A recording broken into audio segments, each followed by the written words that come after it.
ரோமர் 7வது அதிகாரம் 21வது வசனம் சொல்லப்பட்டிருக்கு.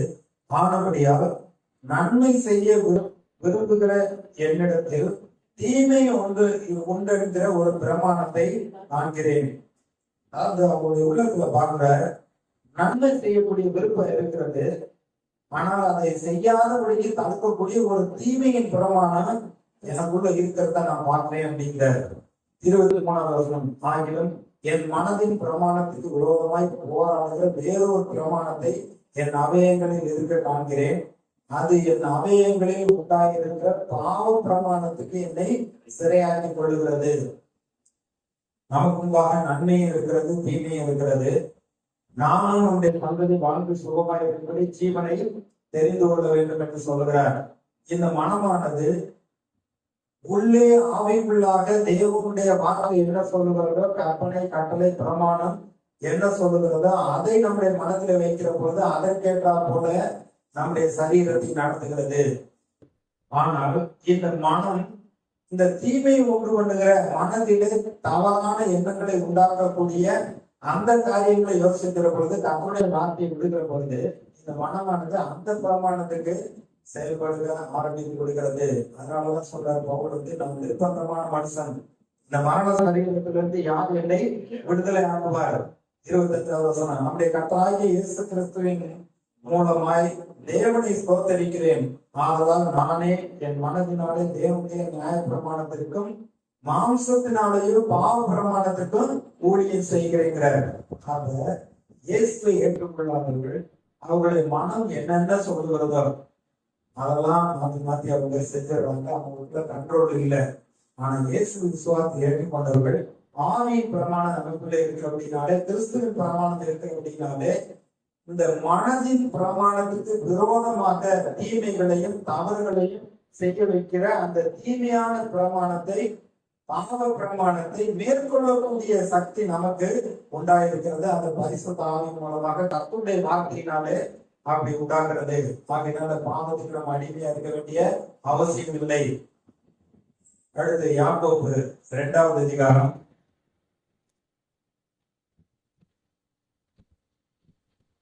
12வது வசனம். சுயாதீன பிரமாணத்தினால் நியாயம் தீர்ப்படைய போகிறவர்களாய் அதற்கேற்றபடி பேசி அதற்கேற்றபடி செய்யுங்கள்.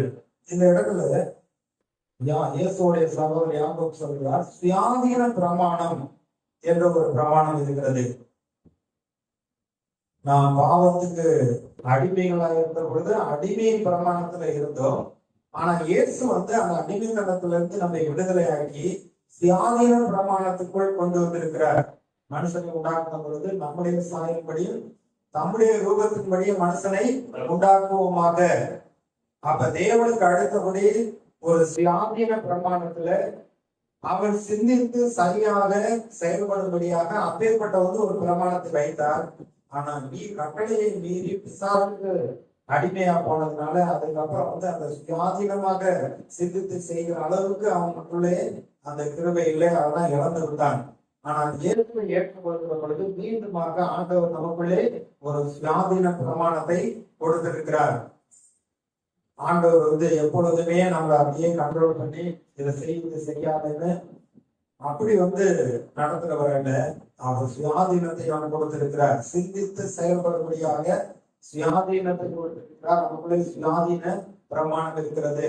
யாக்கோபு 1 அதிகாரம் 25வது வசனத்துல சுயாதீன பிரமாணமாகிய பூரண பிரமாணத்தை உற்று பார்த்து அதை நிலைத்திருக்கிறவனை கேட்கிறதை மறக்கிறவனாய் இல்லாமல் அதற்கேற்ற கிரியை செய்கிறவனாய் இருந்து தன் செய்கைகளில் பாக்கியவனாய் இருப்பான்.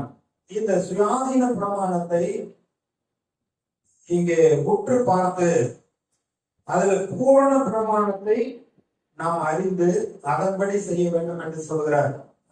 சுயாதீனம் கொடுத்திருக்கிறதுனால என்ன வேணாலும் செய்யலாம்ங்கிற அர்த்தம் இல்ல. கிறிஸ்துவுக்குள் தேவன் மகிமைப்படும்படியாக நாம் எல்லா காரியத்தையும் செய்யலாம். என்னை பலப்படுத்துகிற கிறிஸ்துனால எல்லாத்தையும் செய்ய எனக்கு பலம் உண்டு என்று பவுல் சொன்னதுனால என்ன வேணாலும் செய்யலாம் என்று அப்படின்னு இல்லை. தேவனை பிரியப்படுத்துகிற, தேவனை கனப்படுத்தக்கூடிய அப்பேற்பட்ட காரியங்களை செய்கிற பொழுது நாம் ஒரு பூரண பிரமாணத்துக்குள் இருக்கிறவர்களாக இருக்கிறோம். யாக்கோபு 2ஆம் அதிகாரம் 8வது வசனம், உன்னிடத்தில் நீ அன்பு கூறுகிறது போல பிறனிடத்திலும் அன்பு கூறுவாயாக என்று வேத வாக்கியம் சொல்லுகிற ராஜரீக பிரமாணத்தை நீங்கள் நிறைவேற்றினால் நன்மை செய்வீர்கள். நாம் தேவனிடத்தில் அன்பு கூற வேண்டும். அதே போல நம்மிடத்தில் அன்பு கூறுகிறது போல மற்றவர்களிடத்துல அன்பு கூற வேண்டும். இது ஒரு ராஜரீக பிரமாணம். ஒரு ராஜா தேசத்தை ஆளுகை செய்கிறார் என்றால் அவரு பிடிச்சவங்களை மட்டும் அன்பு கூர்ந்து பிடிக்காதவர்களை வெறுக்கிறது கிடையாது. வசதி இருக்கிறவர்களை பார்த்து அன்பு கூர்ந்து வசதி இல்லாத ஏழையை பார்த்து அற்பமா எண்ணக்கூடாது. தேசத்துல அவர் ராஜாவா இருக்கிறபடினாலே பலவீனப்பட்ட ஆட்களையும் பலமுள்ள ஆட்களையும் ஐஸ்வர்யவான்களையும் ஏழைகளையும் எல்லாரிடத்துல அன்பு கூர்ந்து அந்த ராஜா எப்படி ஜனங்களுக்கு நன்மை செய்து நடத்துகிறானோ அது போல மக்களுடைய பிள்ளைகள் இந்த ராஜரீக பிரமாணத்துல நடந்து கொள்ள வேண்டும்.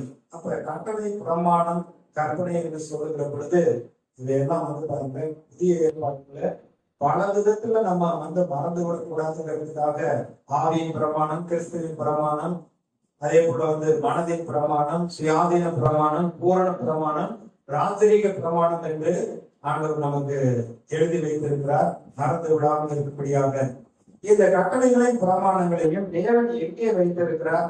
புஸ்தகத்துல நமக்கு எழுதி கொடுக்கப்பட்டிருக்கிறது. அவருடைய மகத்துவங்களை கையில எழுதி கொடுத்திருக்கிறார். எழுதி வைக்கப்பட்டிருக்கிற இந்த புஸ்தகத்தில் இருக்கக்கூடிய வார்த்தைகளை நாம் நம்முடைய மனதிலே வைக்க வேண்டும். எபிரேயர் 8வது அதிகாரம் 10வது வசனம், அந்நாட்களுக்கு முன்பு நான் இஸ்ரவேல் குடும்பத்தோடு பண்ணும் உடன்படிக்கையாவது என்னுடைய பிரமாணங்களை அவருடைய மனதிலே வைத்து அவருடைய இருதயங்களில் அவைகளை எழுதுவேன். நான் அவர்கள் தேவனாய் இருப்பேன், அவர்கள் என் ஜனமாய் இருப்பார்கள். ஆண்டவர் தம்முடைய பிரமாணங்களை மனதிலே எழுதுகிறார், இருதயத்துல வைக்கிறார். எபிரேயர் 10வது அதிகாரம் 16வது வசனம், அந்நாட்களுக்கு பின்பு நான் அவர்களோடு பண்ணும் உடன்படிக்கையாவது நான் என்னுடைய பிரமாணங்களை அவர்களுடைய இருதயங்களில் வைத்து அவைகளே அவர்களுடைய மனதிலே எழுதுவேன் என்று கர்த்தர் சொல்லி இருக்கிறார் என்பதை உரைத்த பின்பு என்ன சொல்ற? மனதுல வைக்கிறாராம், இருதயத்துல எழுதுறாராம். இருதயத்துல எழுதுறாரா, மனதிலே வைக்கிறாராம். கர்த்தருடைய வார்த்தையை நாம் கேட்கிற பொழுது சிந்திக்கிறோம், அதை ஆழ் மனதிலே கொண்டு போய் வைக்கிறோம். அடுத்து பாருங்க, ஆழ்மனதிலே வைக்கப்பட்ட இந்த வார்த்தைகளை சூழ்நிலைக்கு ஏற்றா போல அதை நம்முடைய மனதிலே சிந்திக்கிறோம், அதை நம்முடைய வாழ்க்கையில அதை கை கொள்ளுகிறோம். இப்படித்தான் தேவன் தன்னுடைய வார்த்தைகளை நம்முடைய மனதிலே வைக்கிறார். அதனாலதான் சங்கீதத்துல தாவீது 119வது சங்கீதத்துல 16வது வசனத்துல, உமது பிரமாணங்கள் என் மனமகிழ்ச்சியாய் இருக்கிறது, உங்களுடைய வேதத்தை நான் மறக்க மாட்டேன் என்று சொல்லுகிறார். அதே 119 வசனத்துல, நான் பரதேசியாக தங்கும் வீட்டில் உங்களுடைய பிரமாணங்கள் எனக்கு கீதங்கள் ஆகின. உங்களுடைய பிரமாணங்களை நான் வாசிக்க அதை பாட பாட அது எனக்குள்ளே மிகுந்த மகிழ்ச்சியை கொண்டு வருகிறது என்று சொல்லுகிறார். அப்ப தேவன் தம்முடைய பிரமாணத்தை நம்முடைய மனதிலையும் இருதயத்திலையும் வைத்திருக்கிறார். சரி, தேவன் பிரமாணத்தின் அடிப்படையில அவர் நம்மோடு இடைப்படுகிறார் என்று பார்த்தோம். இரண்டாவது, வாக்குத்தத்தத்தின் அடிப்படையிலே அவர் நமக்கு ஏற்ற வேலையில நமக்கு உதவி செய்கிற தேவனாய் இருக்கிறார். இஸ்ரவேல் மக்களுக்கு கர்த்தர் வாக்கு பண்ணினார். என்ன வாக்கு பண்ணினார் என்றால், என்னாகமம் 10வது அதிகாரம் 29வது வசனம், கர்த்தர் இஸ்ரவேல் மக்களுக்கு நல்ல ஒரு வாக்கு கொடுக்கிறார். இதை வாசிக்கலாம். அப்பொழுது மோசே தன் மாமனாகிய ரெகுவேல் என்னும் மீதியானுடைய குமாரனாகிய ஓபாவை நோக்கி, உங்களுக்கு தருவேன் என்று கர்த்தர் சொன்ன ஸ்தலத்துக்கு நாங்கள் பிரயாணம் போகிறோம், நீரும் எங்களோடு வா, உனக்கு நன்மை செய்வோம். கர்த்தர் இஸ்ரவேல்